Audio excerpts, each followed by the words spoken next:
Welcome to Your Best Interviews. My name is Eric Smith. Thank you so much for spending the time with me. I know that there's a lot of places you can go for this information, so I appreciate you spending the time here with me. If this is helpful, please share with others. My goal is to help as many people as possible during this time. Today, what I want to talk about is just the top 4 free resources that you as a job seeker can lean on and leverage when you're starting your job search or just want a little bit more help.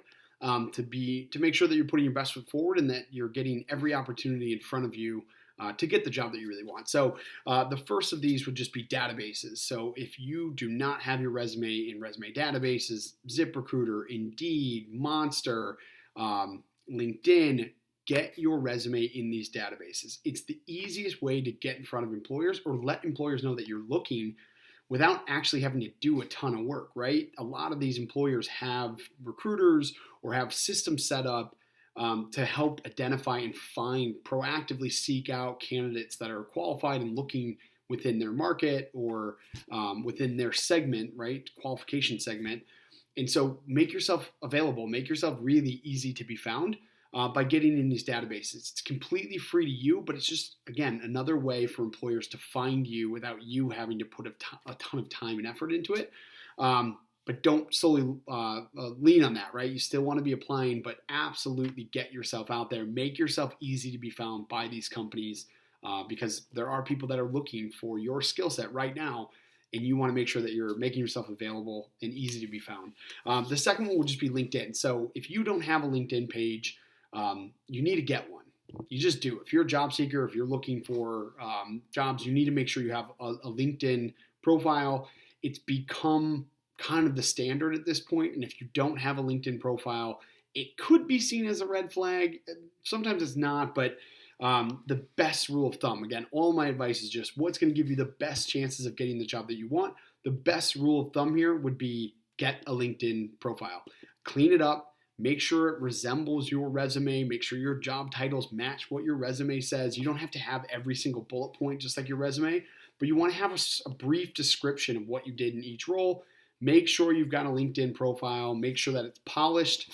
Again, you're making yourself easy to be found, but also it allows you to network and leverage LinkedIn on your behalf, right? If you're applying to jobs and you can find out who that recruiter is or hiring manager, it's easy for you to send a note or to connect with them if it's one of those jobs that you really, really want, right? So make sure you're on LinkedIn. It's free to you as a job seeker, and it does increase your odds of getting the job that you want and just giving you a strategic advantage of additional homework that you can do prior to interviewing. So LinkedIn, it's free. Get on there, polish up your presence on there, but utilize LinkedIn.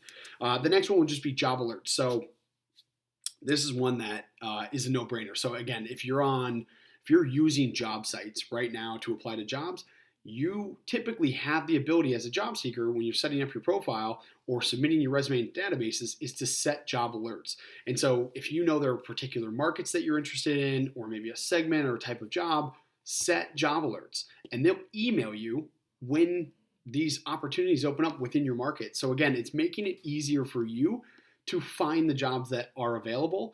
And sometimes there are new jobs opening all the time and you might miss it, right? If you're not searching at all hours of the day, you might miss a great opportunity, and setting job alerts allows you to ensure that you're not missing some of those. So set up job alerts. They're free. Most job boards have them.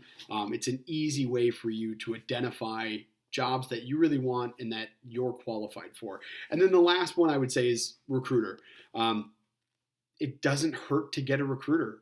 Recruiters are always looking for quality candidates because that's how they get paid. They get paid by sending qualified candidates to a company, and if that company makes a hire on that qualified candidate that the recruiter sent, that recruiter gets paid or that staffing firm gets paid. And so their full-time job is to make sure that you get a job. So it's free to you as a candidate. It doesn't hurt you, but lean on or reach out to a recruiter. Let them know that you're looking. It does not hurt. You can still be applying to jobs on your own, and maybe you'll get a job outside of the recruiter. Oftentimes, I've worked with a recruiter in the past where they've been selling me really hard on a job that they wanted me to take, but it wasn't the best option. I found a job of my own and accepted that job, and the recruiter was selling me really hard on the one that they were pushing because they got paid on that one. It doesn't mean you're exclusive. You have to stay with that recruiter, but You just have somebody that's on your side and going to market on behalf of you to try and get you a job. So recruiter isn't a bad thing. It's free to you, and it's just, again, it's like somebody acting as an agent on your behalf to get you a job, which is kind of cool. So free ones in summary: resume databases, get your resume in databases. LinkedIn, if you don't have a presence today, get on there. If you have a presence today, clean it up, match your job titles, make it really no-brainer for a recruiter that sees your resume, that wants to check out your LinkedIn profile. Make sure it aligns, make sure that's easy. Job alerts, if you're on job boards, absolutely set up job alerts so that you're just getting those daily dumps of jobs that are relevant for you in the markets that you're interested in. And then explore Recruiter if you want. Maybe you don't want to right away, and that's fine. But if you're really struggling, or you're starting to hit a point where it's like, okay, it's been a couple weeks or months, and I need to get more serious about getting this, reach out to a recruiter and see what they can do for you. There's no obligation on your side. There's no cost on your side. They just go to market for you. So these are the top free tools to help you get the job that you want. Look into these, use these, lean on these, and good luck.